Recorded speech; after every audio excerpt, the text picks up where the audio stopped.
Así que bueno, después si los chicos que están todos juntos de nivel medio quieren preguntar algo, habiliten el micrófono y preguntan. Bueno, muchísimas gracias, Fernanda, Juan, por la invitación. Muchas gracias, Luis, también. Me parece que lo mejor es que cada uno se presente y después empezamos, ¿sí? Yo soy Jorge Uranga, soy químico formado en la Universidad Nacional de Córdoba. Me desempeño ahí haciendo tareas de investigación y docencia. Mi especialidad está más abocada a la parte de química orgánica, pero bueno, la pandemia nos atravesó de lleno a todos, así que decidí involucrarme también en participar de este grupo y aportar lo que uno puede, digamos. No sé si, ¿quién quiere seguir? Jorge es muy humilde y no dice que no está acá, está en otro país. No es, ese que tiene ahí de fondo no es un fondo artificial, es genuino. ¿Quieres seguir, Alberto? Bueno, mi nombre es Alberto Díaz Anín. Se te escucha muy bajito, Alberto. Espera, porque me parece que... ¿Ahora? Ahora se te escucha bien. Bien, gracias.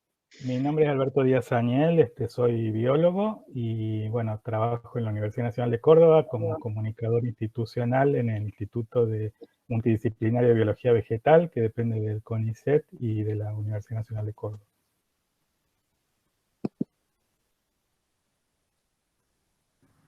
¿Caro? ¿Sí, bueno, mi nombre es Carolina Amezcua, yo soy bioquímica, doctora en ciencias químicas y ahora investigadora asistente de CONICET y trabajo en el CIBICI, que es básicamente en el Departamento de Bioquímica Clínica de la Facultad de Ciencias Químicas de la Universidad Nacional de Córdoba. Y básicamente trabajo en el área de inmunología, y mi tema está relacionado a bacterias súper resistentes a antibióticos y cómo el sistema inmune reacciona contra ellas. Bueno, mi nombre es Romina Scolari, soy farmacéutica y doctora en ciencias químicas. Trabajo también en la Facultad de Ciencias Químicas en la Universidad Nacional de Córdoba y ahora estoy investigando hago tecnología farmacéutica, desarrollo de nanopartículas para vehiculizar antibióticos. Y bueno, también me uní a este grupo por interés de comunicar relacionado, digamos, a los tratamientos, los medicamentos.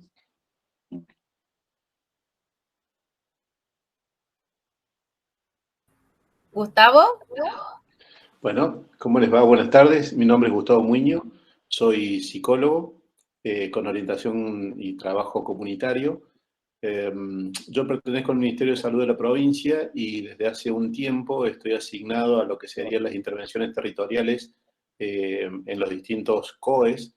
Y en este momento, desde el 4 de agosto del año pasado, hasta ahora estoy a cargo del área de epidemiología del COE regional, del COE departamental, perdón, Río Cuarto.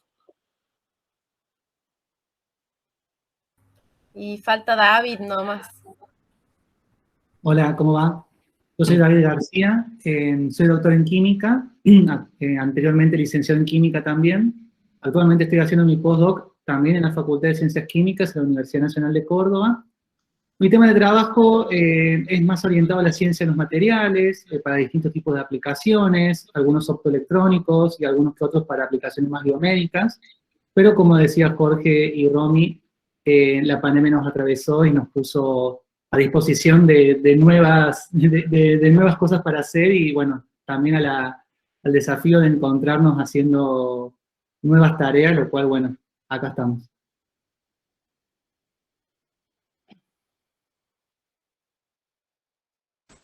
Bueno, muchas gracias por la presentación. Cuando quieran.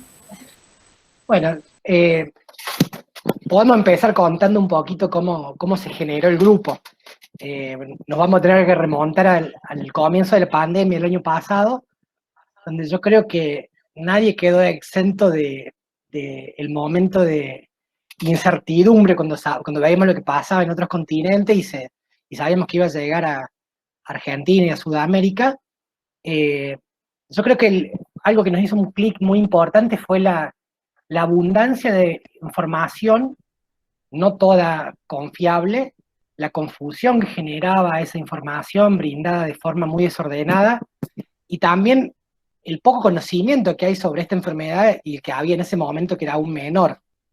Yo creo que eso nos atravesó a todos, y inconscientemente empezamos a buscar información para poder tener alguna idea de lo que estaba pasando.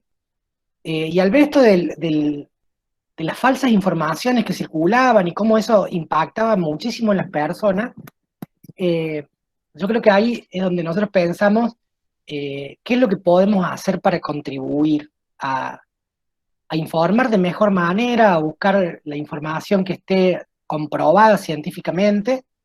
Y bueno, ese es un trabajo que en general conocemos bastante bien, porque más allá del área en la cual uno trabaja, todo el tiempo estamos buscando lo último que se conoce de un determinado tema, sabemos dónde conseguir la información y cuál es confiable y cuál todavía es preliminar.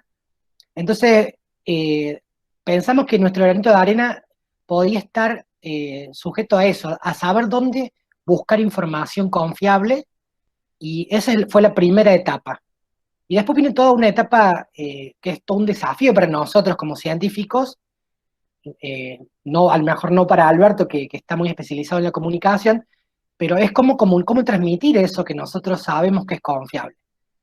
Entonces, bueno, ese fue el puntapié inicial que dio comienzo al grupo. Por suerte, hubo mucha gente que espontáneamente se sumó. Es un grupo muy heterogéneo, donde participa gente de muchísimas profesiones. Tenemos profesionales de la salud, de las ciencias básicas en general, de la comunicación también, y también gente que está más en la parte de contenidos audiovisuales. Así que se dio todo como para constituir un grupo muy interdisciplinario que nos fuimos organizando internamente para hacer esa tarea de buscar la información confiable y comunicarla de la mejor manera y con un buen impacto en las personas. Esa tarea, que es la que estamos haciendo ahora, la dividimos como en ciertas etapas. La primera es la que yo mencionaba, que tiene que ver con buscar esa información, saber dónde recurrir para encontrarla, y saber cuándo uno tiene que decir nada, porque no puede afirmar o negar algo cuando está en desarrollo. Eso también es importante, porque la pandemia también es como que genera una ansiedad de las personas por conocer ya la solución de todo, y bueno, la ciencia tiene sus tiempos. Entonces, clasificar esa información desde la fuente es la primera etapa que hacemos, y lo hacemos una parte del grupo, en la cual yo participo en esa parte, que es conseguir la información, procesarla, buscar lo último que haya en ese momento, y escribir un documento que esté avalado por esas fuentes. Eso también parece importante, de mostrar a la gente de dónde sacamos la información, porque se ha hecho muy común el hecho de afirmaciones de personas que por tener un título o lo que fuera, su palabra es santa, y en realidad una buena práctica es poder juzgar los pensamientos o las afirmaciones de las personas, y para eso es muy importante conocer las fuentes. Entonces, bueno, en esa primera etapa es la que buscamos la información, la documentamos, y ahí pasa por un filtro que es súper importante, que es la parte de comunicación, de la cual Alberto les puede hablar muchísimo más. Alberto, si vos querés contar esa segunda parte. Bueno, gracias, Jorge. Bueno, antes que nada, gracias a la Universidad de Río Cuarto y sobre todo a María Fernanda y Juan. Me gusta mucho verlos de vuelta, aunque sea en estas circunstancias, ¿no es cierto? No nos queda otra. Bueno, sí, como bien dijo Jorge, ya desde hace más de un año que estamos trabajando en esto. Generalmente se produce un material sobre un tema que acordamos entre todos, son temas de actualidad o temas que obviamente tienen que ver todos con la pandemia, y generalmente se hace un documento, como dijo Jorge, un texto, básicamente. Se sugieren quizás también imágenes que acompañen y todo eso, Y en algunos casos, bueno, a partir de ese documento es el que se van a diseñar, que eso ya le van a hablar David y Eudormina seguramente, los paneles que son los que publicamos en las redes sociales. Pero a veces hay temas que son, digamos, que están en boca de todos, que surgen inmediatamente y que generan preocupación en el público o generan ansiedad. Nos ha pasado estas últimas semanas con la variante Delta o con la combinación de vacunas, que son los dos temas que andan dando vuelta en todos los noticieros básicamente. En esos casos directamente se saltea muchas veces el paso del documento y se va directamente a los paneles para armarlos porque tienen que ser publicados rápidamente. Bueno, ya sea el documento, los paneles caen en manos de los que somos de comunicación, básicamente, que somos tres, Mariana Mendoza, Natalia Pachón y yo, que somos especialistas en comunicación pública de la ciencia, y lo que hacemos nosotros es ver ese material y sugerir si tiene que haber algún cambio o algún agregado que tenga que ver con que el material sea fácil de comprender, que llegue a la mayor cantidad de personas, que la gente pueda utilizar sus propios conocimientos, básicamente, para tomar ese material y asimilar ese material de alguna manera y utilizarlo para tomar decisiones. ¿Está?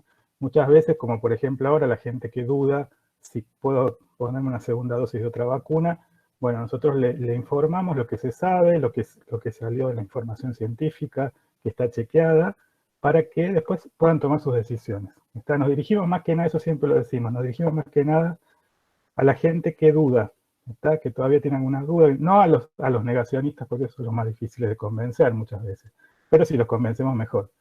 Así que básicamente lo que hacemos es eso, digamos, es ver que es un material que pueda ser comunicado al público, que pueda ser bien comprendido y que ya saben que está chequeado y todo eso. Y bueno, una vez que hacemos eso, pasa directamente a la gente de redes sociales que hacen los cambios que haya que hacer, si es que los aceptan, y se publica directamente. Y también a su vez nosotros tres a veces también producimos material para que sea publicado, ¿no es cierto? O sea, todos más o menos hacemos un poquito de cada cosa en el grupo y aportamos nuestro granito de arena. Así que no sé si ahora quieren hablar los chicos de David o Domina, no sé, les paso ellos serían el último paso, ¿no? Este sería el anteúltimo. Bueno, sí, como decía Alberto, como un último paso, una vez que tenemos más o menos el contenido, sea como decía Alberto, un informe o algo un poco más rápido para sacar, lo que intentamos hacer es justamente, sin perder que sea una información confiable, una información de la manera tal de presentarla para que llegue a la mayoría del público en general, el desafío nuestro es cómo lo presentamos, cómo se va a ver, cómo lo va a recibir la gente. Y en ese sentido, manteniendo las ideas y los consejos que nos da la Comisión de Comunicación, Alberto, Mariana y Nati, lo que intentamos hacer justamente es dividirlo en diferentes partes. Por ejemplo, en el caso de Instagram y Facebook se divide como slides, como presentaciones, diferente cantidad de presentaciones, y bueno, la importancia del tamaño de la letra, del título, de acompañarlo con dibujo, y siempre buscando que, si bien es información oficial, es información también, si se quiere, sensible, porque son temas muy actuales, que a mucha gente le preocupa, es intentar presentarlo sin que pierda la seriedad que merece, pero de una manera amena. Entonces, por eso intentamos acompañarlo con una fuente, con un tamaño de letra, con colores, y siempre con un dibujo. Lo que se puede esquematizar, intentamos esquematizar para que también sea más fácil la comprensión. Y bueno, eso es lo que intentamos hacer. Pero como decía Alberto, si bien estamos divididos entre tareas y tareas, siempre intentamos que todo el grupo participe de casi todas las instancias. Obviamente la parte más fina, como por ejemplo comunicación, obviamente ellos son los que tienen la posta, y quienes están más en el tema, sean quienes son más del área de inmunología, quienes saben más sobre la parte de vacunas, bueno, obviamente ellos son y ellas son las que más se abocan en ciertos temas, pero después uno intenta aportar de donde puede, de la manera que puede, y bueno, así es como finalmente presentamos el contenido. No sé, Romy, si querías agregar algo más. Bueno, sí, yo también formo parte del grupo de redes sociales, y obviamente es un desafío que lleva tiempo. Lo que nos gusta mucho es que las redes sociales nos permiten interaccionar con el público, eso está bueno, porque pueden surgir preguntas, no es un contenido estanco, sino que hay como un intercambio, eso es súper importante. Por ahí recibimos consultas y ahí vamos viendo dónde hay más interés de la población o qué temas son los que no están comprendiendo. Y en función de eso, bueno, por ejemplo yo, que como contaba antes, soy farmacéutica, tengo especial interés en aportar en la parte de que el COVID, al no tener, digamos, una cura o generarse muchas dudas respecto a esto, se ha promovido mucho la automedicación, que es un problema grave siempre, digamos, a todo nivel, y en la pandemia se ha acentuado más, porque es como que ha crecido el miedo por esta enfermedad o no saber cómo tratarla. Se han impartido por redes sociales, por ejemplo, muchos tratamientos como curas milagrosas o cosas, medicamentos no aprobados, que incluso pueden generar daños en la población, digamos, si consumen, por ejemplo, no sé, no quiero mencionar ahora, pero bueno, ha habido algunos casos como el dióxido de cloro o algún otro tratamiento que en realidad no son tratamientos, sino que se han promovido a través de testimonios, que eso es muy común que ocurra en los medios, y los testimonios tienen como algo de motivo, digamos, que la gente lo toma como cierto, ya que es como una persona que te está contando que tal tratamiento le ha funcionado, y entonces eso es como que tiene ahí un arma de doble filo en cuanto a la forma en que se comunica, que es un contenido totalmente, o sea, no es neutro, sino que tiene como este componente emocional que suele tomarse como verdadero. Bueno, uno de nuestros objetivos es eso, no generar falsas expectativas en cuanto a que hay una cura milagrosa o un tratamiento que funciona, sino ir comentando novedades. Por ejemplo, como surgió con el plasma, que se empezó a estudiar, que parecía que en un momento funcionaba de tal manera, después parecía que no, después se descubrió que funciona en cierta condición, cierta edad, y bueno, todos esos conocimientos se van actualizando. Por eso es muy importante en las redes sociales también que siempre ponemos la fecha de actualización de la información, ya que va variando continuamente. Y un gran desafío, bueno, como digo, como es algo de salud, es los medicamentos y las vacunas. Hay muchos movimientos antivacunas que no se basan en fundamentos científicos, sino en información que a la gente puede ser que sientan como empatía con esa información por la forma en que se comunica. Bueno, ahí quería que hable Carolina Amezcua, mi compañera, sobre vacunas un Sí. poco. Gracias, Yomi. Sí, con respecto a las vacunas, digamos, es como que hay muchos mitos y verdades, y bueno, desde Informar tratamos de desmitificar algunas cosas, como por ejemplo que cuando te inyectan una vacuna, te están inyectando un chip o te están inyectando un magneto o ese tipo de cosas, tratar de explicar por qué eso ocurre. Digamos, por qué eso ocurre normalmente en la piel del humano,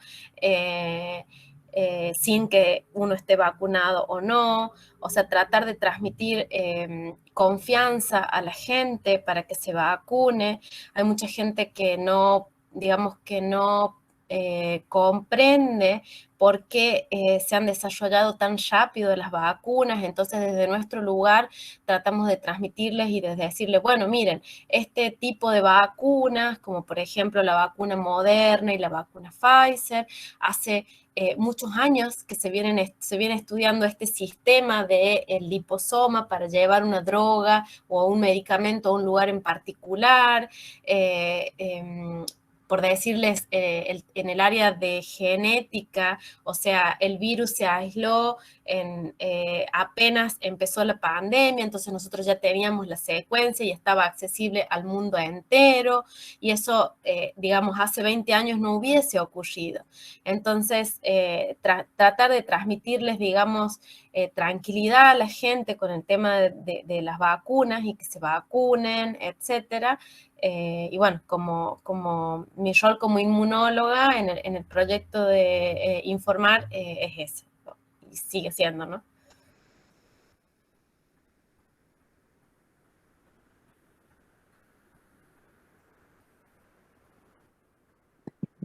Otro aspecto importante es cómo llega la información a la gente.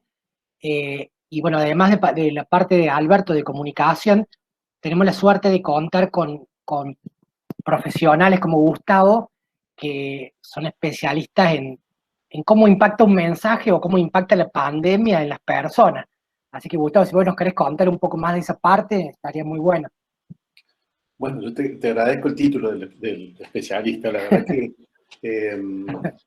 nada, yo soy, digamos, desde mi rol y mi función y de mi expertise, lo que he intentado trabajar y de alguna manera en algún espacio o a través de mis pocas participaciones en el grupo de informar, tiene que ver con esto de agregar ciertos elementos que, como para dar un poco de información en relación al componente emocional que se va generando, digamos, o que por lo menos uno percibe en distintas personas y en distintas poblaciones. Digamos, la mirada nuestra por ahí desde el trabajo cotidiano es netamente poblacional y, digamos, la idea era poder aportar algunos elementos o algunas consignas, si se quiere, que tiene que ver con esto de los modos informativos y desde dónde nos paramos nosotros o dónde se ha parado particularmente el Estado al intentar abarcar o contener cierta información de una manera determinada, ¿no? Entonces, una de las primeras cuestiones que habíamos empezado a hablar y que habíamos conversado, si se quiere, con Jorge, era esto de que, bueno, el miedo amplifica lo que nosotros queremos evitar, ¿no? Y desde esa frase vamos, bueno, construyendo distintas miradas y distintos tipos de observaciones en relación a los comportamientos y a los formatos operacionales de la emoción de la gente, si se quiere, ¿no? También entiendo que desde los discursos estatales, tanto nacional, municipal, provincial, digamos, se ha confundido también muchísimo la diferencia entre, o se ha utilizado de la misma manera, la idea de aislamiento social con distancia física, ¿no? Siendo que la distancia física, bueno, Caro y el resto de la gente nos puede hablar claramente de la importancia en términos epidemiológicos y en términos de contagio, lo que implica la idea de la proximidad para poder replicar, digamos, el virus en los agentes, ¿sí? O en el portador, ¿no es cierto? Nosotros inclusive no le decimos vehículo, por ejemplo, no utilizamos la palabra vehículo, utilizamos la palabra portador, como si no tuviera connotaciones. Portador es, digamos, desde cualquier significado, tenemos la idea de que está llevando algo que no sé si es tan lícito, si se quiere. Distinto de ser vehículo, ¿no? Y por otro lado, digamos, también hemos olvidado desde el Estado la idea de transmitir la palabra cuidado, ¿no? Entonces, insistiendo en esto de que en principio la instancia primaria por la cual se instaló la idea de cómo hacer para contener los contagios y las posibles derivaciones tan nefastas, digamos, fue planteado desde esta idea donde, bueno, se priorizó la idea del miedo, ¿sí? Donde de alguna manera necesariamente ha habido mucha parte de la población que ha respondido de una forma hasta paranoica, si se quiere. Entonces, hemos visto también que pasamos de la paranoia de la circulación al tedio del aislamiento sin solución de continuidad, cuando uno está contagiado, o cuando uno está cuando posiblemente es, que a su vez también le decimos casos sospechosos, ¿no? Digamos, tenemos un montón de palabras en términos de comunicación desde el Estado, insisto, que no le hemos dado la connotación real de lo que significa en términos emocionales en la población. Y después nos es mucho más fácil por ahí criticar algunas posiciones por parte de la población donde no terminamos de entender por esta falta de proximidad que hemos tenido con respecto a cómo comunicamos, ¿no? Desde el Estado, insisto, ¿no? Yo me considero parte del Estado provincial y del Estado, si se quiere, provincial, trabajando en Río Cuarto, y la verdad que nos cuesta muchísimo insistir en esto de un trabajo sistemático en la diferenciación, particularmente esto de la distancia física con el aislamiento social. Son dos elementos que son como muy claros. Así que esto es lo que podría comentarles en principio.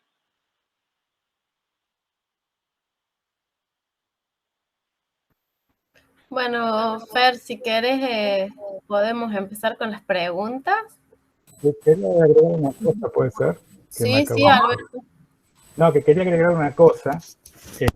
Que no todo lo que hacemos tiene que ver con material gráfico, sino que desde hace unos meses atrás estamos haciendo vivos en Instagram con profesionales de distintas áreas, de áreas muy diferentes, pero son profesionales top, diría yo. Y la gente puede hacer preguntas durante esos vivos. Entre los invitados hemos tenido, por ejemplo, a Nora Bar, que es la periodista científica, a José Luis Jiménez, que es el defensor de los aerosoles, digamos, el primero que salió a decir que los aerosoles eran los mayores causantes del contagio de la enfermedad, que es un español que trabaja en Estados Unidos, así que también tenemos esa modalidad, cada 15 días, 3 semanas más o menos, los vivos de Instagram, en donde puede participar la gente también, ¿no? Era eso solo, ¿no?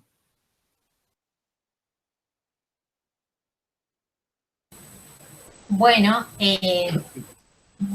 han hecho un recorrido interesante ahí. Yo habilitaría las preguntas del público, digamos, el que se anima, quiere. Igual yo acá no tengo muchas, hasta que alguien se anime. ¿Alguien se anima a preguntar, aprovechando esta experiencia?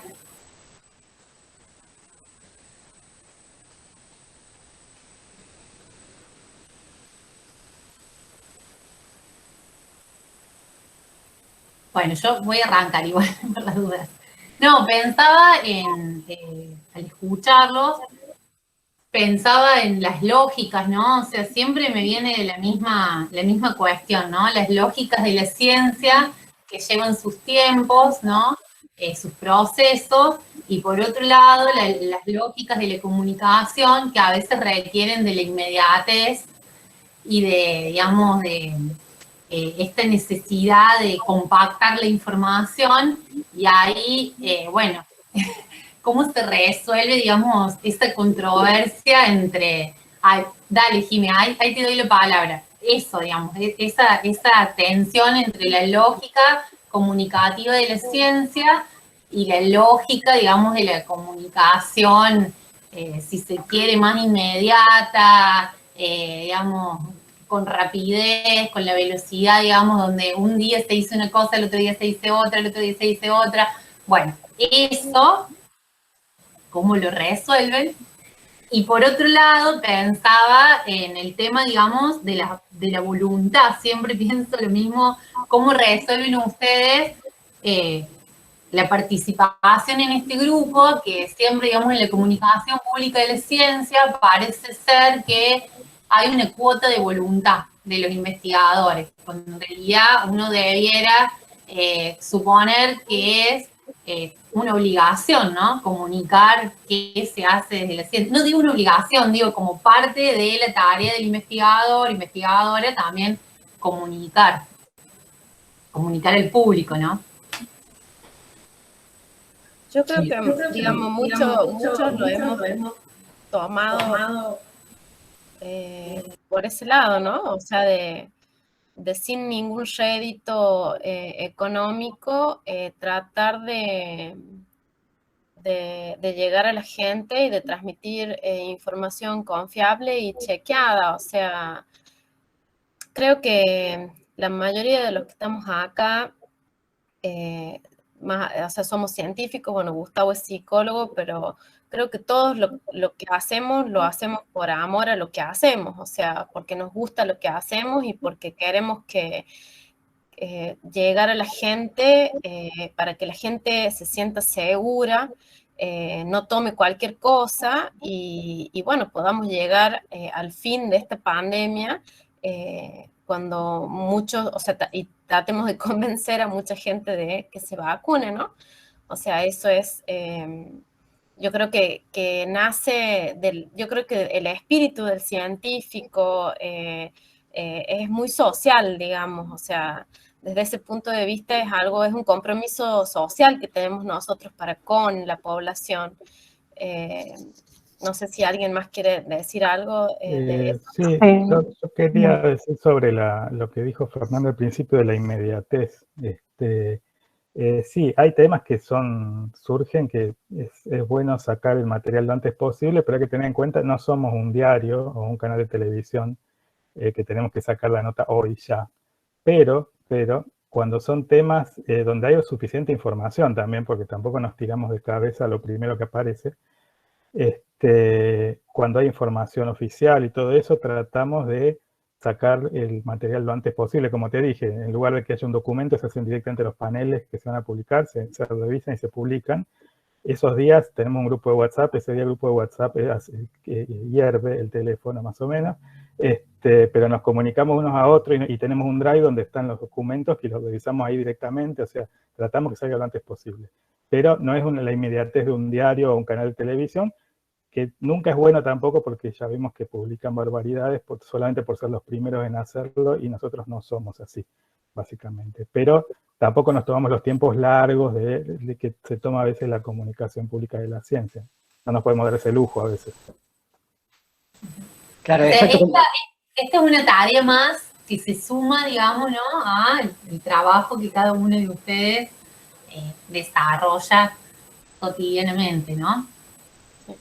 Sí, y para eso también ponemos fecha, ¿no? O sea, es como lo que decía, no me acuerdo si Romy o David, pero bueno, o sea, cada publicación tiene una fecha y bueno, o sea, en todo esto todos estamos aprendiendo, o sea, nosotros aprendemos y se los transmitimos a la población. Entonces, ponemos fecha porque, por ejemplo, hace 3 meses, vacunarse, digamos, tener un espacio entre dosis y dosis era mejor, pero ahora con la nueva variante hay que tratar de vacunar al mayor número de gente. Entonces, bueno, es como que todo se va moviendo, es muy... no me sale la palabra, que alguien me salve. Dinámico, ahí está. Es muy dinámico, entonces, bueno, justamente poner las fechas de las publicaciones nos ayuda a eso, ¿no? A decir, bueno, en este momento pasa esto, y hace 2 meses pasaba lo otro. Sí, pero es una discusión que hemos tenido al principio. Y yo me acuerdo que Mariana, una de las personas que participa en comunicación, planteó, entre la urgencia y lo confiable, siempre optamos por lo confiable, porque queremos construir desde ahí. Entonces podemos ponerle muchísima energía, pero hasta que no tenemos, como decía Alberto, algo que es realmente de una buena fuente, no nos gusta opinar sobre eso. Eso lleva a que bueno, tengamos nuestros tiempos. Pero sí la premisa del grupo es esa, es trabajar con información confiable y construir una credibilidad a partir de eso. Y en cuanto al reconocimiento de esta tarea, porque digamos que es una tarea más de las que hacemos habitualmente, también quería mencionar que nos otorgaron un subsidio del Ministerio de Ciencia y Tecnología de la Nación. Por suerte fue después de que ya habíamos constituido el grupo, o sea que no fue motivado por eso, pero sí nos está ayudando en algunas cosas, en algunas adquisiciones que estamos queriendo hacer para facilitar la tarea. Por ejemplo, estamos haciendo una página web ahora. Pero sí, creemos que sería bueno que en el futuro se empiece a reconocer esa parte de la tarea de las personas en la ciencia como algo valioso y que que se lo evalúe también, digamos. Hay que empujar por eso también. Jimena, junto con Romina, me parece que era, y no me acuerdo el nombre del otro profe, están en La Carlota, ahí con un grupo de estudiantes, así que lo que quieren preguntar. Hola. Están tímidos hoy mis chicos y chicas. La profe no, lo que pasa es que vamos y venimos porque tenemos otro curso a la vez, entonces vamos y venimos. Acá nuestro estudiante Germán le quiere hacer una consulta.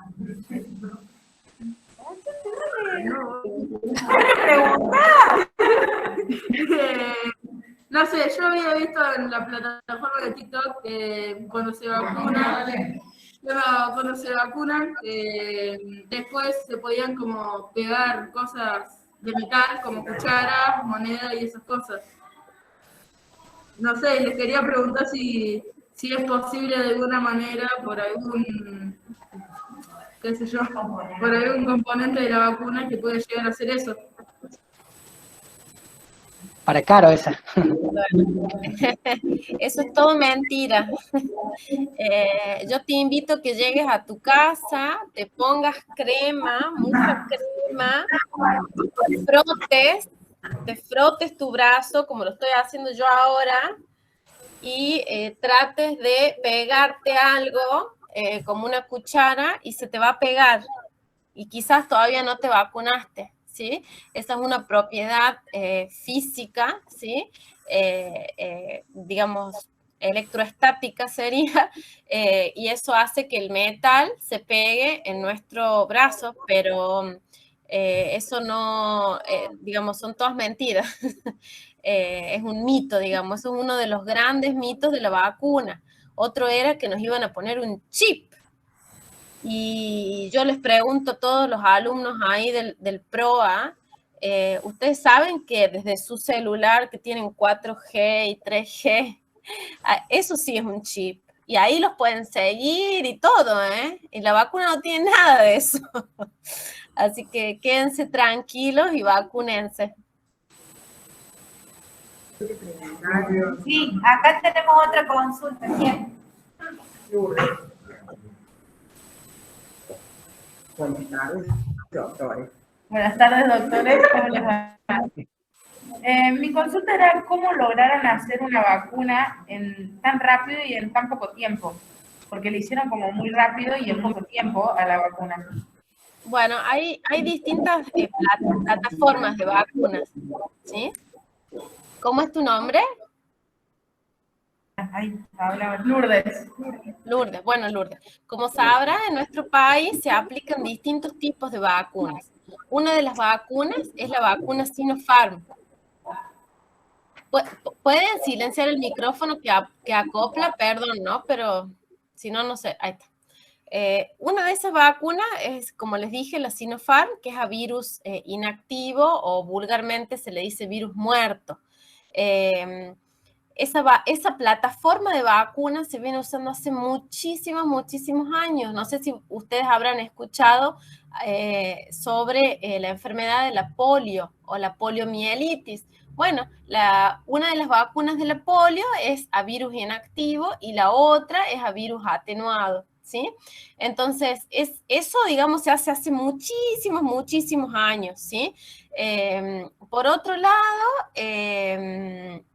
hay otras plataformas que, como yo les dije, digamos, el avance en todo lo que es la parte de genética y de secuenciamiento del ADN o del ARN, en este caso del virus, ¿sí? Hizo que rápidamente, ¿sí?, el mundo entero pueda saber cuál es la composición genética de ese virus, ¿sí? O sea, cuáles son los nucleótidos que forman ese virus. Y también, ustedes saben que esto es un coronavirus que está dentro de una familia, ¿sí?, de virus, y ya hubo el coronavirus de tipo 1, ¿sí? Entonces, es como que por ejemplo, digamos, ya se sabía más o menos qué es lo que podía interaccionar con la célula del huésped, o sea, con nuestras células, que en este caso es la proteína S o espícula. Esa proteína del virus interacciona con un receptor presente en nuestras células y así puede entrar a la célula y replicarse, ¿sí? Y producir más partículas virales, ¿sí? Entonces, por otro lado, volviendo al tema de las vacunas, hay otras plataformas, como por ejemplo las que usa Pfizer y Moderna, ¿sí? Que son plataformas que se vienen usando, como yo dije antes, hace muchísimos años, pero se usaban para otra cosa. Se usaban para el delivery o la llegada de medicamentos a sitios inaccesibles, por ejemplo, a tumores, o en vez de sitios inaccesibles para que sea localizado, por decirle. Entonces, por ejemplo, el laboratorio que generó la vacuna Moderna hace más de 40 años que viene estudiando liposomas. Básicamente el liposoma es lo que es como una gotita de grasa, ¿sí? Que adentro de esa gotita de grasa uno tiene un pedacito de la secuencia de esta proteína S del virus, ¿sí?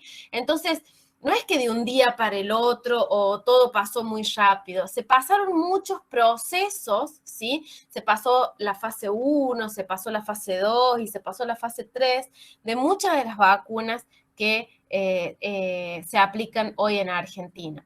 Por otro lado, por ejemplo, con respecto a el tema de las vacunas que son hechas con vectores virales, como la AstraZeneca o la Sputnik, ¿sí? Eso también ya se venía trabajando hace muchísimo, ¿sí? Con ese tipo de adenovirus modificados que no pueden replicar dentro nuestro, o sea, no pueden alterar nuestro material genético, ¿sí? Entonces, no es que de un día para el otro apareció todo, sino que es como que yo creo que en esta pandemia, digamos, se encendieron las luces de muchos investigadores a nivel mundial, ¿sí? Se nos prendió la lamparita, como se suele decir normalmente, decir, podemos usar esto para esto, podemos usar esto para aquello. Y bueno, y así surgieron todas las plataformas de vacunas, ¿no? Claro, yo lo que quería sumar a lo que dice mi compañera Caro es que aparte de que el desarrollo científico va más rápido, en base a antecedentes de años, de plataformas que se emplean, también la participación de la población fue muy importante, ya que los estudios clínicos rápidamente ocupaban el cupo de voluntarios que se requería para avanzar. Siempre esos en estudios clínicos de otros medicamentos, otras vacunas, suele demorar un tiempo incluso en buscar voluntarios, la inversión económica. Entonces acá son muchos factores los que cuentan para que esto sea más rápido.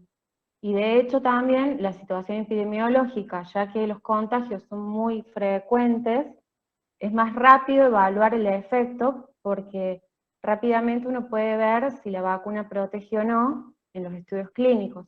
A lo mejor si fuera otro tipo de enfermedad que tiene una menor prevalencia en el momento, por ejemplo, no sé, para la vacuna de SIDA o otro tipo de infección, quizás los contagios no son tan frecuentes y no se puede llegar tan rápido a un resultado de evaluar la eficacia y la seguridad.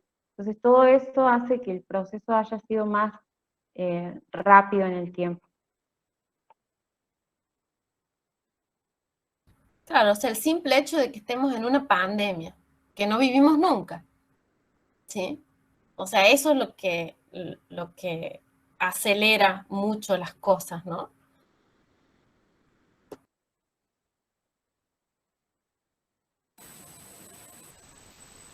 Adelante, adelante. Inés.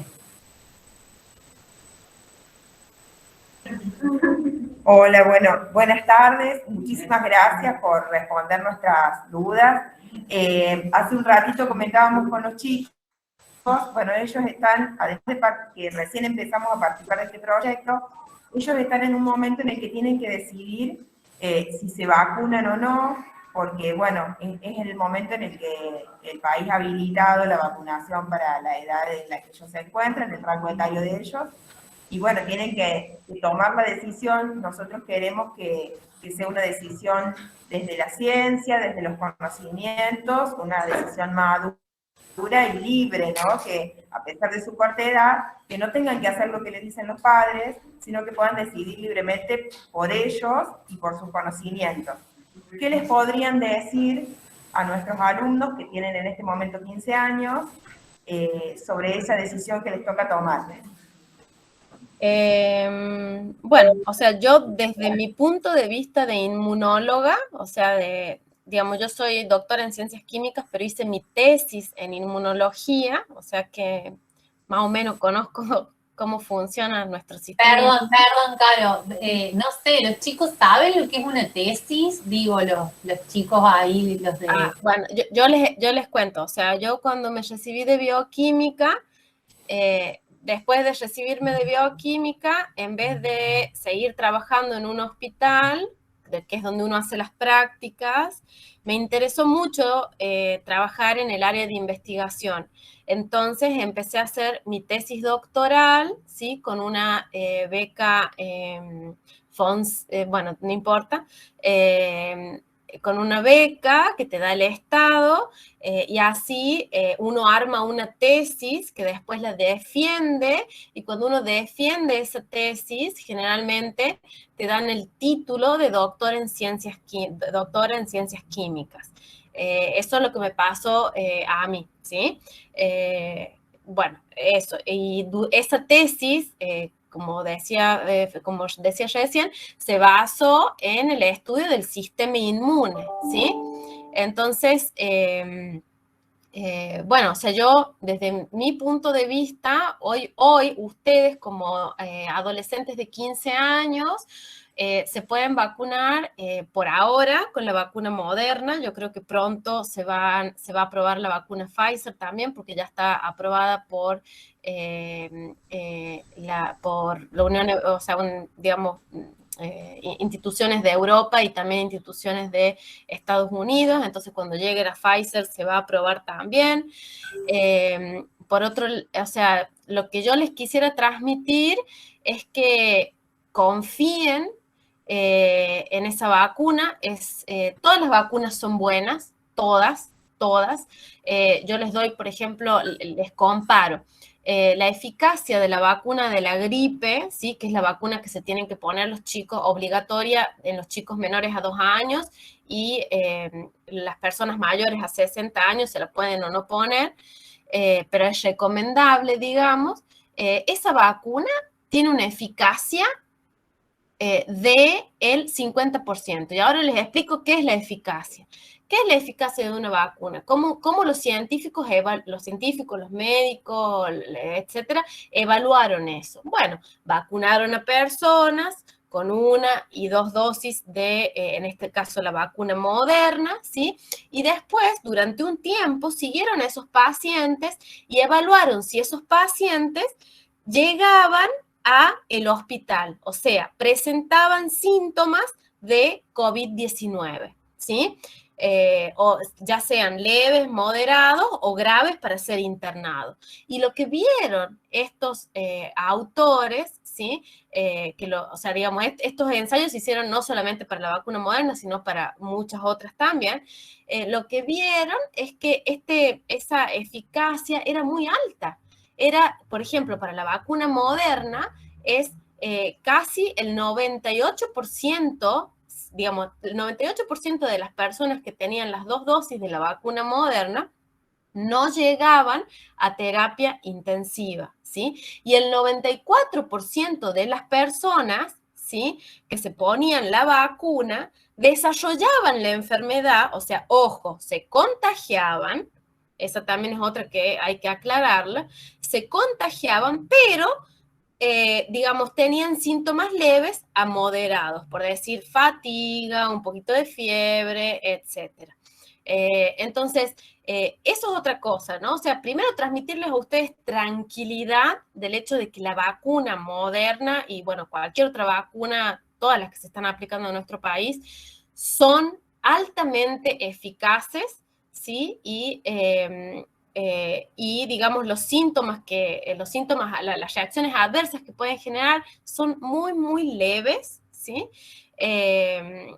Y por otro lado también, o sea, que piensen que no porque estén vacunados no se pueden infectar, ¿sí? O sea, esa también es otra.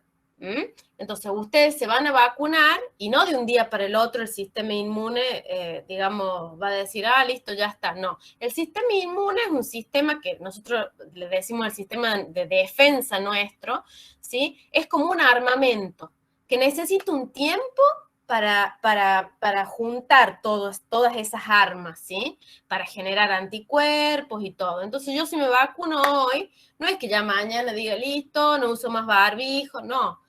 Y tampoco a los 21 días o a los 2 meses o lo que sea. Tenemos que seguir cuidándonos porque la vacuna lo que previene es llegar al hospital, es la enfermedad severa o grave, ¿sí?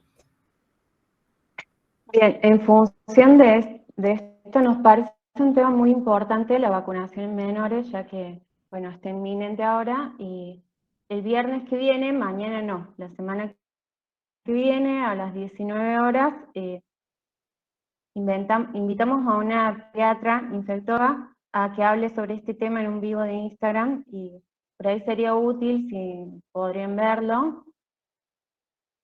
Ya que bueno, nos parece un tema importante para debatir y se puede hacer preguntas. Se me cortó, Romy. No sé si al resto también. ¿Se cortó? Bien. Pues a mí nada más. No se lo digo de nuevo. El viernes que viene, el viernes 20, invitamos a un vivo de Instagram a una pediatra infectóloga para hablar sobre el tema de vacunación en menores. Estaría bueno, ya que nos hacen estas preguntas, que por ahí podrían unirse y hacer preguntas específicas sobre este tema.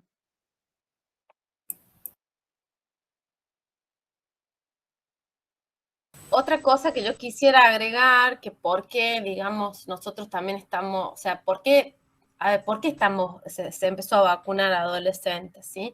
Porque en el mundo se empezó a ver que ya la gente que llegaba a los hospitales iba o sea, hace un mes iba entre los 35 y los 25 años, ¿sí? Y hace una semana la Sociedad, ¿cómo se dice?, de Estados Unidos de Pediatría, ¿sí? Ya empezó a notar que ya había cada vez más niños internados por COVID-19, ¿sí? Más niños, me refiero a una edad que va desde los 5 a los 12, 13 años, no recuerdo bien el número ahora. Entonces, justamente por eso digamos, es muy importante que ustedes se vacunen, ¿sí? Y que tengan confianza, y que si les agarra un poquito de fiebre, eso es bueno. O sea, eso es bueno. ¿Y por qué es bueno?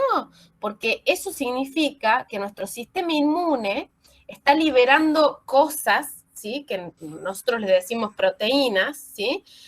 Que llegan a nuestro cerebro y mandan señales.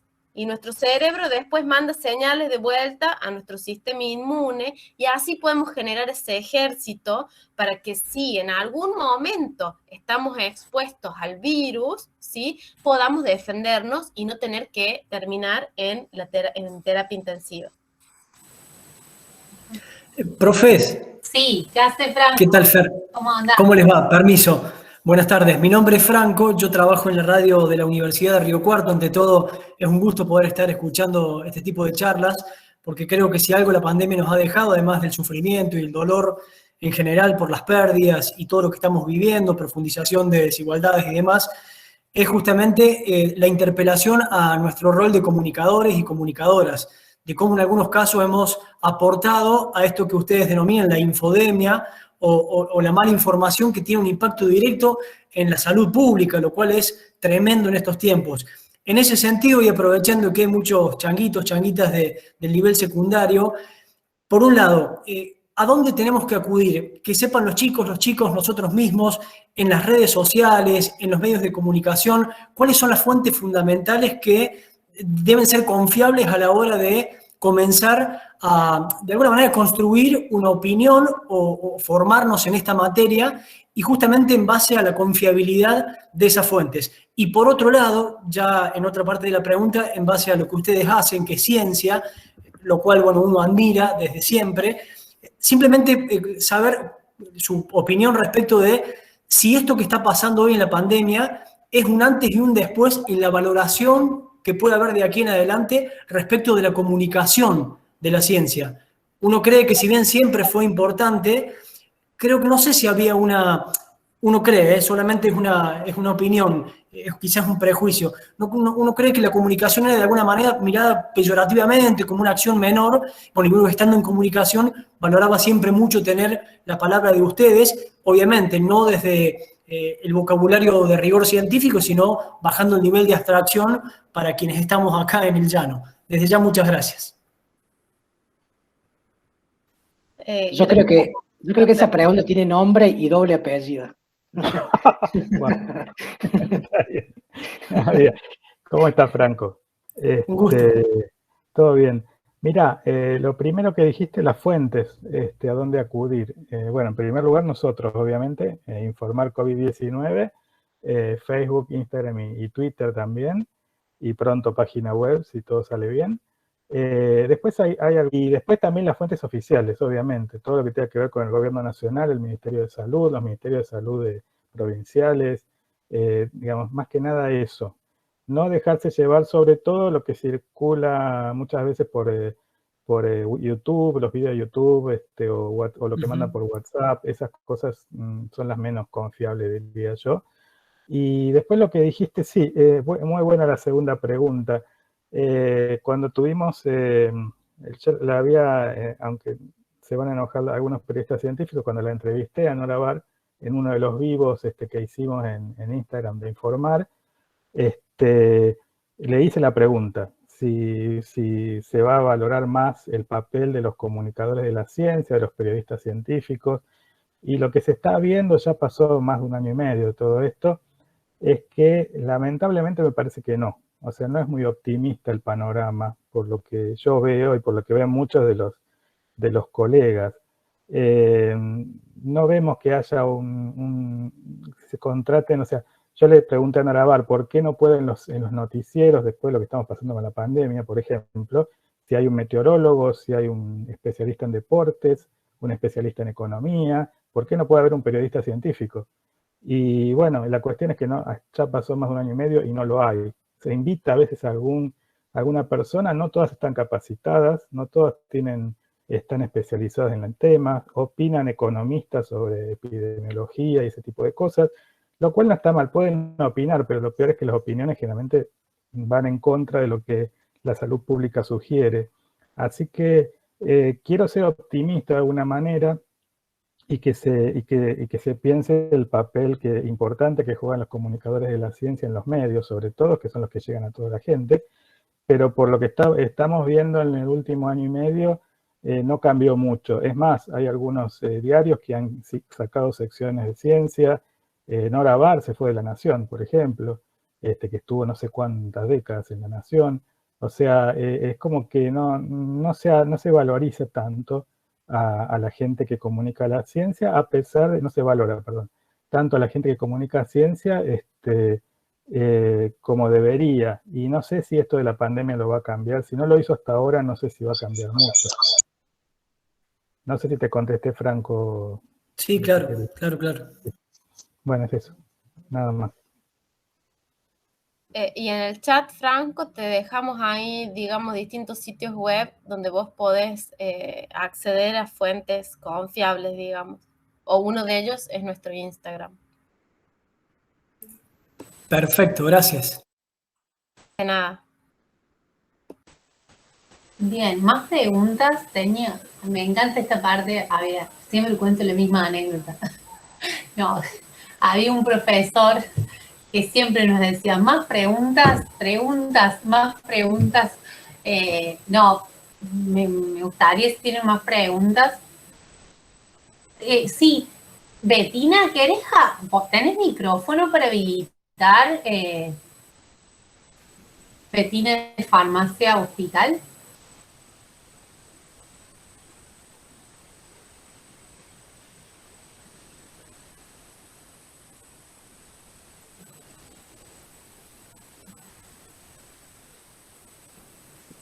La hizo por el chat.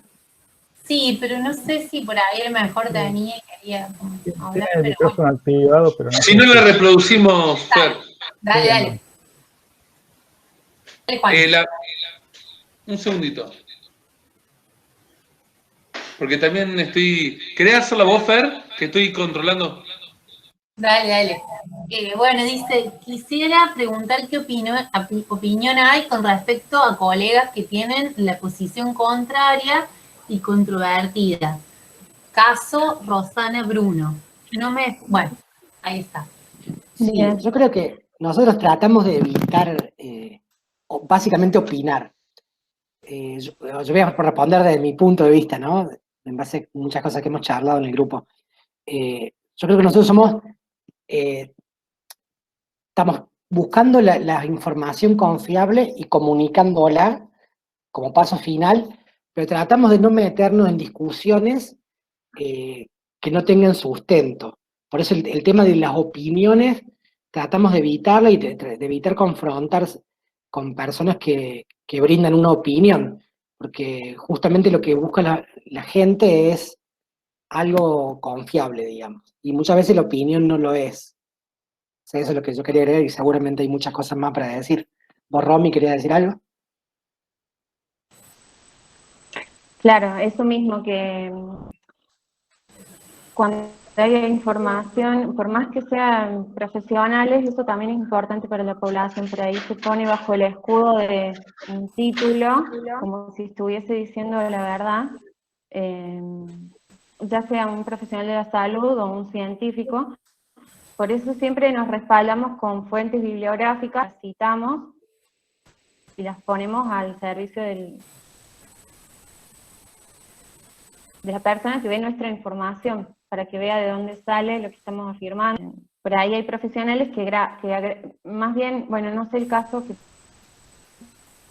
preguntan acá puntualmente, pero por ahí se graban videos dando opiniones y no se citan fuentes bibliográficas, que es lo principal que hacemos nosotros para poder brindar la información. Bien, gracias. Hice una continuación de la pregunta. Sí, Alberto.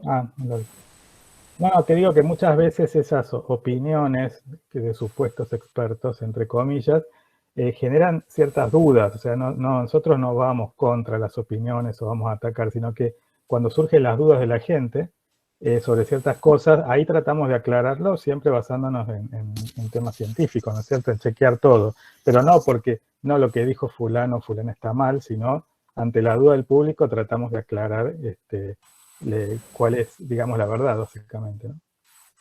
Eso te iba a preguntar a Alberto, con respecto, digamos, claro, eso, ¿cómo es la comunicación de ustedes con los públicos o con el público? Yo creo que son los públicos siempre, porque son súper heterogéneos, calculo. Si ustedes tienen como una idea de quiénes lo siguen, digamos, porque también es verdad que el medio que han elegido, los medios, las redes sociales, tanto Instagram, Facebook, bueno, y ahora no sé si van a tener un sitio web, como dicen ustedes, bueno, llegan a un público como específico, me da la sensación. Si pueden comentar. No sé las estadísticas, en todo caso le podemos preguntar a David Domina, pero sí, como en todas las redes sociales, siempre aparecen los haters, eso no lo podemos evitar, lamentablemente. Lo que tratamos de hacer es, cuando se puede, tratar de razonar, y cuando no, ignorarlos, porque no se puede hacer mucho tampoco. Pero sí, son personas que aparecen en todos lados, desgraciadamente, pero no sé si David Domina sabe más o menos el rango etario, el sexo de la gente que nos sigue. Sí, edades, o qué sé yo, formación, no sé, pregunto por...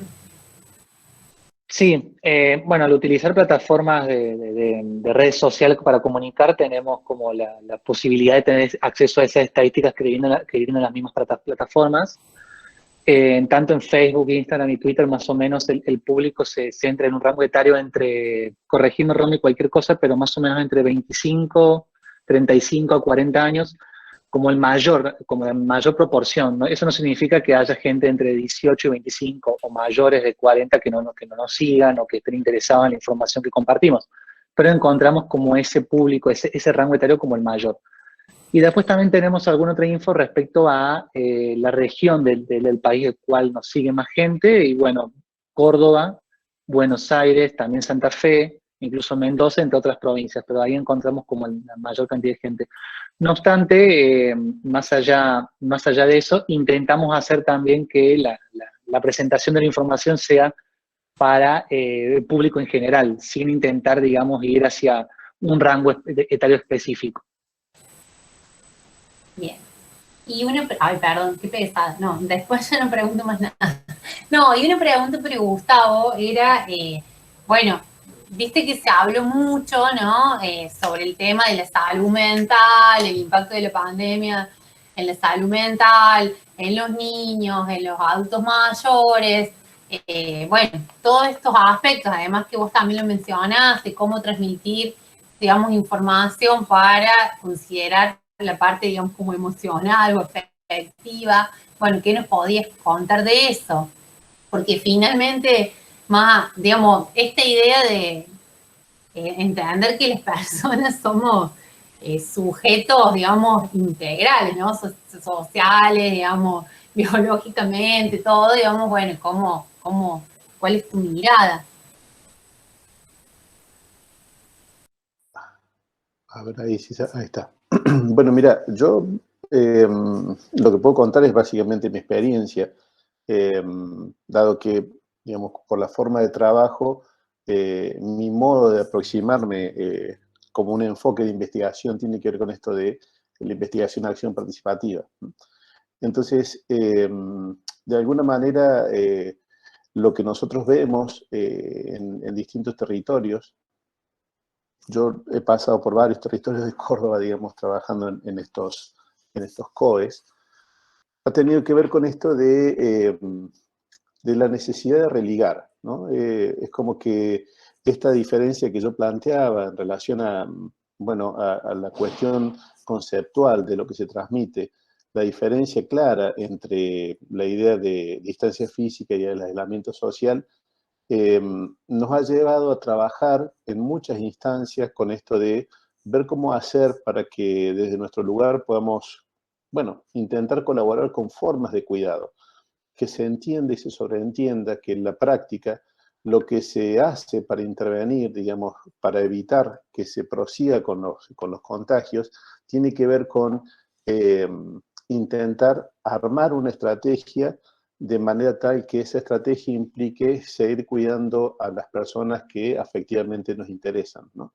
De alguna manera para después ir propagándose con las personas con las que convivimos, digamos, ya sea en nuestro espacio de nuestro lote, si se quiere, o bien en un espacio social.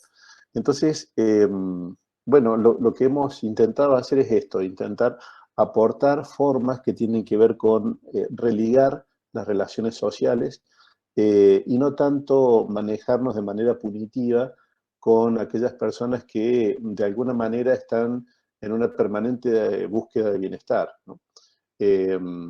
Intentando entender de que, bueno, que nuestra actividad también está connotada, no es fácil, digamos, desde el espacio público decir que se puede y que no se puede, porque además uno puede estar de acuerdo con algunas cuestiones del protocolo, sin embargo, muchas veces esto lleva a situaciones muy distantes de las necesidades de la vida cotidiana de la gente.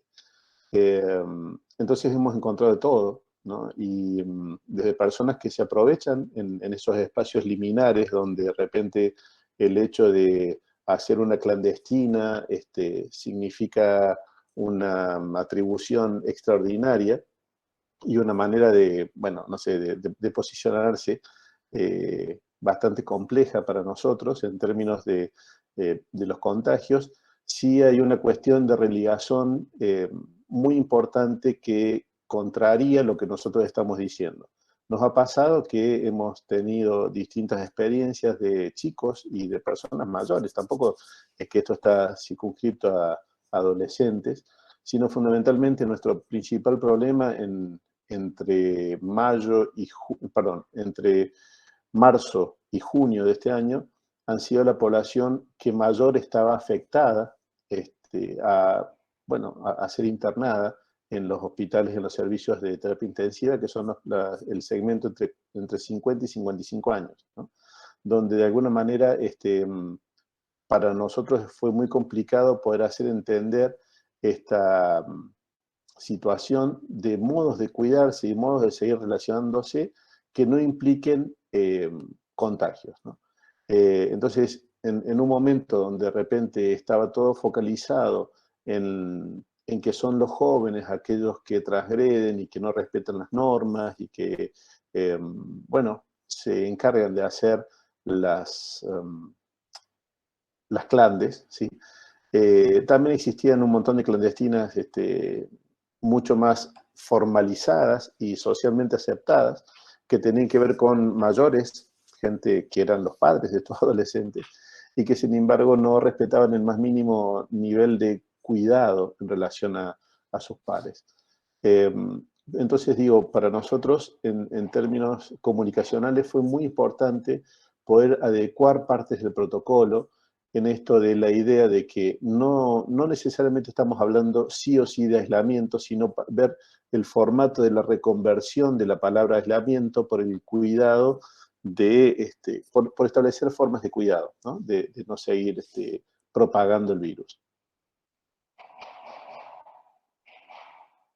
Yo quería hacer una pregunta y después voy a retransmitir también una de nuestra compañera de San Luis, que también puede ser para vos, Gustavo, o para todos, y que descansa en una estadística más que nada, y que ¿por qué creen que Córdoba, particularmente, sigue estando posicionada segunda en la cantidad de casos con respecto a todo el país, por detrás de la provincia de Buenos Aires? Mira, en principio, para quedar bien, te diría porque se testea mucho, ¿sí? Porque efectivamente, digamos, lo que nos pasa en términos territoriales es que hay una tensión, si se quiere, entre la política sanitaria provincial de la necesidad de poder detectar, con que eso signifique un número determinado y que te evidencie en las estadísticas de que tenés tu población y tu territorio muy infectado, ¿no? Nos pasó con un caso de una población muy chica de aquí de Córdoba, del departamento, una población de 1.500, 1.600 habitantes, que fue una de las primeras donde la mayor cantidad de la población fue contagiada, donde tomamos distintos tipos de medidas que fueron muy atinadas, y al día de hoy no podemos establecer claramente si se hizo un trabajo tan prolijo, pero sí sabemos que dentro de la pertinencia del trabajo que se insistió allí, fue de que al día de hoy ha habido desde diciembre a esta parte 3 casos nuevos en esa población de 1.500 habitantes. Entonces, por ahí a los que nosotros insistimos en esto de la medición o de las investigaciones, sean los modos de aproximación de los científicos o los modos de aproximación sistemática de quienes levantan los datos y generan estos datos para después ser publicados, sistematizados y evidenciados a nivel de una determinada conglomerado como para poder tomar decisiones en relación a esto, ¿no? Muchas veces nos pasa en las prácticas sociales que tenemos esta modalidad, ¿no? de entrar y salir, ¿no? Esto de tomar los datos en función de lo que nos pareció, sin tener conciencia clara de lo que significa y cuál es la implicancia real de la repercusión de ese dato en términos concretos en esa población. Entonces, por ahí la explicación a lo mejor puede llegar a ser bastante más amplia. No no suelo ser muy preciso en estos casos, pero digo, hay varias acepciones y como todo lo que nos ha enseñado esta pandemia es multifactorial, digamos, no hay ninguna razón específica, ¿sí? Hay muchas razones que se entrecruzan, se entremezclan y que efectivamente se van componiendo ese número que nosotros lo terminamos de ver en un resultado de una tabla, ¿sí? Pero hay infinidad de explicaciones que pueden ser sumatorias al resultado que nosotros estamos viendo en esa foto.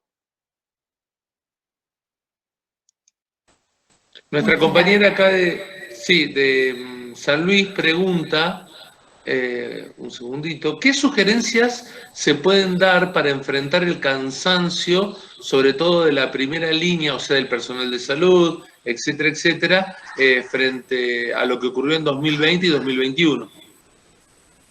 Te digo lo que hicimos nosotros, ya que estoy hablando mucho, y le estoy sacando un segundito el puesto a la Caro. Pues ya te están cargando por otro lado. Por ejemplo, nosotros lo que hicimos, básicamente desde el Hospital San Antonio de Padua, ahí en Río Cuarto, fue trabajar de una manera sostenida y consensuada con los equipos de salud de las distintas localidades, y generamos como ciertas estrategias de fortalecimiento territorial en la atención primaria en las distintas localidades que tenían cierta capacidad de trabajo para poder contener a los pacientes que específicamente iban generándose desde cada localidad. Entonces, armamos desde diciembre del año pasado distintas estrategias que son desde, apoyar tecnológicamente o hacer aportes técnicos, ya sea un equipo de oxigenación distinto en un hospital que usualmente estaba destinado a atención primaria básica, donde lo que hicimos fue eso, ¿no? Trabajar con capacitaciones al equipo de salud de cada de esas localidades, insistir mucho en el tema del trabajo territorial y la visita domiciliaria y el control domiciliario de pacientes que estaban que ya estaban diagnosticados como positivos, y eso en un mes particular, que fue el más insidioso en términos de las derivaciones que hubo al hospital, nos permitió bajar en un 75% la cantidad de derivaciones que tuvimos entre junio y julio de este año. Entonces, esa fue una estrategia, digamos, lo que desde Alma Ata se viene diciendo, esta cuestión de fortificar las estrategias territoriales y de aproximación, de cuidado, ¿sí?, que tienen los equipos de salud de atención primaria para evitar la derivación inoportuna de los pacientes, ¿no? Cuando usualmente por otras enfermedades por ahí con menor connotación simbólica para cada uno de los equipos de salud, inmediatamente apenas era detectada una enfermedad, se deriva y punto, ¿no? En este caso lo que fuimos haciendo tuvo que ver con esto, consolidar con estrategias específicas, técnicas, y fundamentalmente con un acompañamiento sostenido a todos los equipos de salud de estas localidades. Bien. Bueno, no sé, daría lugar a una o dos preguntas más, a ver si alguien quiere, y ya, si les parece, dejamos contactos para seguir comunicándonos. A modo, pensaba como dos cuestiones, no sé, me parece que quedó al menos algunos estudiantes de carreras de grado, me da la sensación. Pensaba en esto de la importancia del trabajo interdisciplinario que tantas veces se dice, pero que bueno, realmente uno cuando sale de la uni, digamos, y tiene que empezar a trabajar, es fundamental, digamos, poder trabajar con otros en la complejidad de los problemas a los cuales nos vamos enfrentando en las sociedades, ¿no? Y por otro lado también pensaba en esta cuestión de los mitos acerca de la ciencia, ¿no?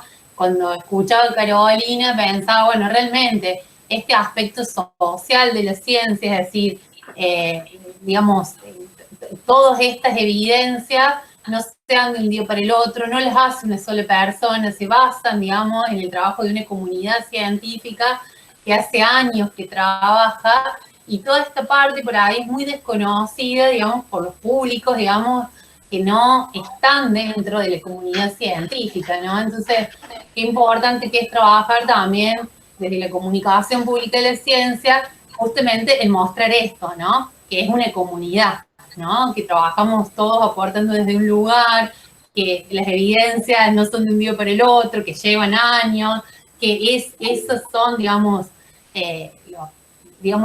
la cajita de herramientas que tenemos cuando aparece un problema y podemos ir hacia ahí, ¿no? A buscar esos conocimientos.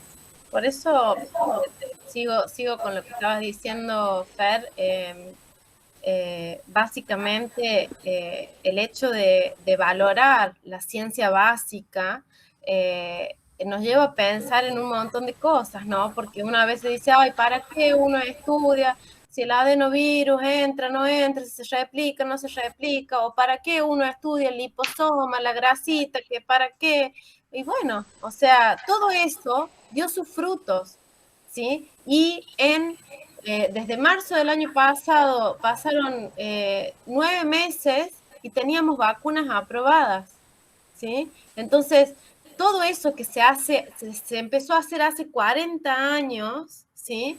Son granitos de arena, ¿sí? Que van formando una playa gigante y que les da herramientas a los científicos del día de hoy para poder haber llegado a la formulación de la vacuna, ¿sí? A mí me parece también destacar mucho, hay como un doble desafío, nosotros que venimos desde el palo de la comunicación y también desde el lado de las ciencias, en compartir, si se quiere, un mismo objetivo. Por el lado de los científicos, el hecho de tratar de bajar el nivel de abstracción a la hora de comunicar, y nosotros como comunicadores, el hecho de tratar de traducir de la manera más fehaciente y eficaz posible ese lenguaje que a priori pareciera muy alejado de la sociedad y que no debería ser tanto. Por eso me parece muy interesante esta experiencia multidisciplinaria en la cual se conjugan todo este tipo de cuestiones, ¿no? Sí. O sea, en este sentido, perdón Jorge que te interrumpa, pero Dale, Caro, dale.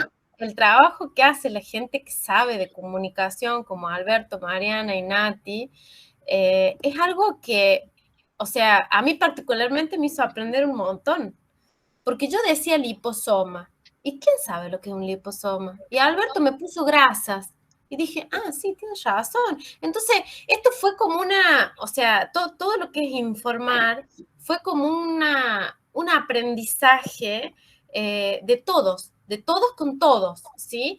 Porque como los chicos más jóvenes manejan mejor en las redes y todo eso, la gente que sabe comunicar te cambia una palabra y te cambia la oración y vos podés llegar a más gente, o sea, eso es fundamental. Perdón, Jorge. No, perfecto. Jorge, habla vos.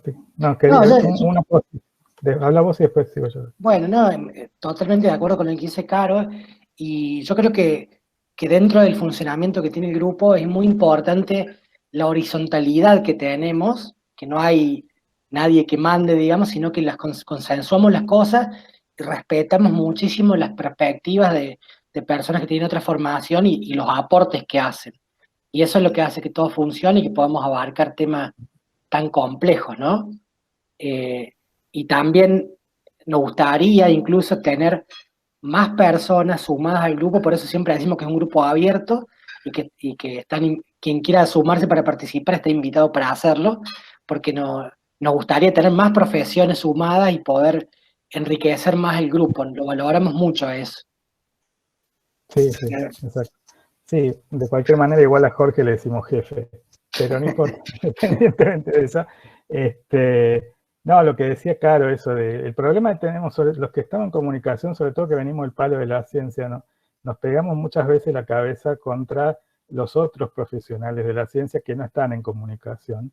y que nos critican, porque por ejemplo, si yo en lugar de lípido o liposoma digo grasa, ¿cómo vas a decir eso? No, bueno, pero si no, no hay forma de explicarlo a veces también.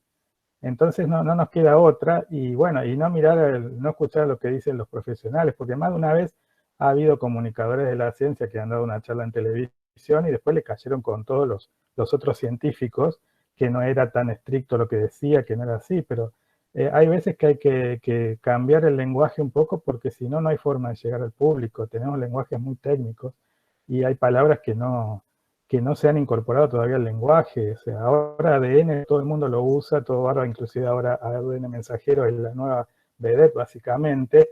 No sé si todo el mundo entiende exactamente qué es, pero más o menos tiene una idea.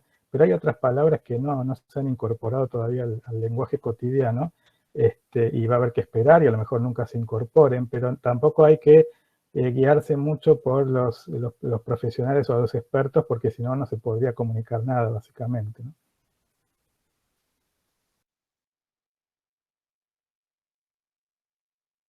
Acá tenemos una pregunta en el chat que dice de Sofía Gutiérrez, que es licenciada, estudiante de licenciatura en biología.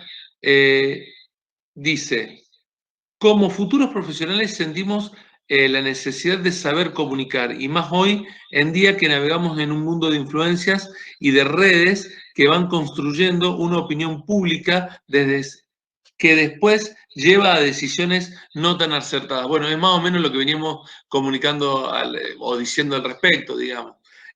Hay una delgada línea en la cual uno debe trabajar y que me parece que contribuye a eso para tratar de solucionarlo este modo de encarar multidisciplinario desde distintos puntos de vista, digamos. Sí, déjame, Juan, que te agrego una cosita, porque lo que dice esta chica que estudia licenciatura en biología es cierto, la necesidad de saber, y como decía antes, los medios no se han ocupado mucho de captar gente profesional, que hay mucha en comunicación de la ciencia, pero sí las universidades se están encargando desde hace unos años, creando sobre todo posgrados o con materias dentro de licenciatura en comunicación o en algunas ciencias, o con pequeñas diplomaturas. También no tiene que ser posgrados tipo especializaciones o maestrías, pero tenemos esos posgrados desde hace ya 10 años o más, donde están dirigidos no solo a científicos, sino también a comunicadores, a quien quiera, que tienen que ver con cómo se comunica la ciencia, con el periodismo científico. Tenemos una especialización en la Universidad Nacional de Córdoba, tenemos en Bariloche, en Río Negro también, en la Universidad de Buenos Aires, y cada vez hay más que se están extendiendo en todo el país. O sea, para el que quiere aprender, digamos, de alguna manera a comunicar la ciencia, tiene esas opciones que son cada vez más amplias. Por eso también cada vez tenemos más profesionales, pero el problema es que no son captados por los medios, que básicamente son los que deberían captar esa gente, ¿no es cierto? Claro. Bueno, ahora sí, vamos a ir cerrando, si no, Jorge lo va a encontrar la madrugada por allá. No, agradecer, digamos, bueno, a todos, a todas, digamos, hasta el esfuerzo también de estar por este medio. No sé, Juan, Luis, si quieren decir algo, de mi parte, súper agradecida, porque, bueno, siempre están dispuestos, Jorge, Alberto, un gusto a todos los otros que hoy conocimos. La idea sería poder seguir trabajando, creo que hay que seguir trabajando mucho más. Y yo pienso también que la universidad tiene un papel clave en la comunicación pública de la ciencia, más allá de los medios. Creo que es una tarea que tenemos que hacer, y le tenemos que hacer desde todas las carreras de grado, porque en definitiva todas tienen, digamos, su parte de investigación. Así que eso me parece que hay que seguir trabajándolo. Bueno, muchas gracias, y ahí están todos los contactos para seguir. Los que se tengan que retirar, no hay ningún problema, se retiran tranquilos, les agradecemos un montón. Yo también me sumo al agradecimiento de Fernanda, la verdad que es una experiencia dable a compartir, porque, digamos, observando un poco las redes y el trabajo que han hecho es muy loable. Me sumo también a su pensamiento en el sentido de que las universidades nacionales y también, ¿por qué no las instituciones públicas, deberían de alguna manera avanzar en términos de comunicación pública de la ciencia, porque eso facilita mucho la llegada de la información a la sociedad y en definitiva es la sociedad la que de alguna manera es nuestro sustento y a ella debemos comunicarle los resultados, la información, las circunstancias por las cuales estamos atravesando, etcétera, etcétera. Así que desde ya muy agradecidos, no solo a los disertantes, sino también a todos los participantes. Me parece que fue un encuentro muy valioso y sumamente enriquecedor. Luis, no sé, bueno, también a Luis, gracias porque nos apoyó mucho con esta actividad, así que no, sí. Por favor, un gusto, y es nuestro deber en la Secretaría tratar de impulsar este tipo de acciones como la que han llevado adelante ustedes. De mi parte no me queda más que agradecerles el esfuerzo y que bueno, en todo lo que podamos apoyar desde la Secretaría ahí estamos para hacerlo y bueno, y resaltar de vuelta para mí la importancia de tener una opinión científica sobre la problemática y no dejarle la opinión nada más a los que hacen espectáculos con este tipo de problemáticas y no con otro fin que el de tener mayor o menor rating en una televisión. Entonces, si desde las universidades damos nuestro granito de arena, bienvenido sea, esa es nuestra función y muchísimas gracias. Bueno, muchas gracias. Nos estamos viendo. Acá en la parte de presencial nos abrazábamos y todas esas cosas. Acá Sí, claro.